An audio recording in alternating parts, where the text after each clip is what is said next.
sedih, kesal, marah sekali.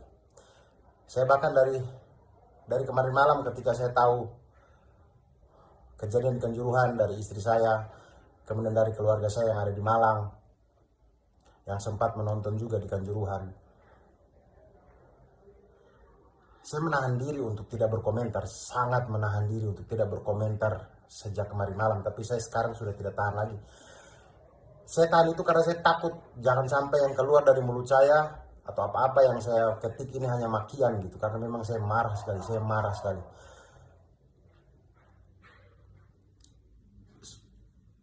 Kita harusnya bukan saatnya kita untuk menyalahkan, kita harus saling menguatkan. Sayangnya kalimat-kalimat seperti ini itu keluar dari orang-orang yang suka menyalahkan supporter. Sayangnya mereka yang mengatakan itu mulut yang sama yang suka menyalahkan supporter. Itu mereka itu tuh. Bagaimana mungkin kita menyalahkan individu-individu kecil yang mana mereka ini kita semua tahu bahwa mereka diatur dalam sistem yang jelek gitu. Sistemnya jelek.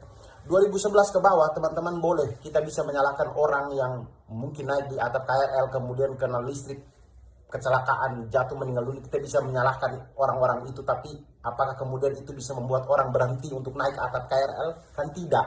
Ada saja yang naik kan. Lalu kenapa sekarang tidak ada lagi yang naik? Karena sistemnya diubah, sistemnya itu dibuat bagus, dan ternyata individu-individu yang sama ini ternyata bisa diatur kalau sistemnya bagus.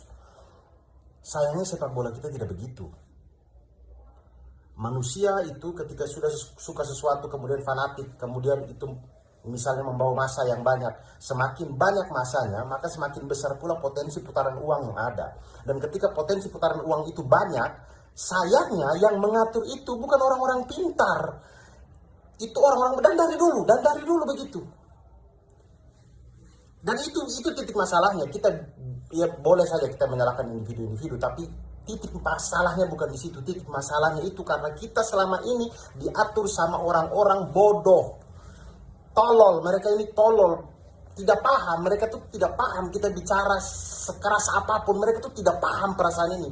Karena kita itu tidak dilihat lagi sebagai manusia, tidak dilihat sebagai Abdur, Ari, Mamat, atau Panji Pragiwaksono. Nama-nama kita tuh hilang di mata mereka. Kita ini adalah sumber uang. Kita ini, nama kita itu sudah diganti dengan 50.000 rupiah per tiket itu. Kita itu dihitung sebagai perolehan tiket, bukan lagi nyawa A, nyawa B, bukan. Makanya tolol kan, mereka itu tolol. Dan itu titik masalahnya. Dan selama orang-orang ini masih mengatur kita di situ, maka kita hanya akan dibawa dari satu kedukaan ke kedukaan yang lain, teman-teman. Dan itu sedih, itu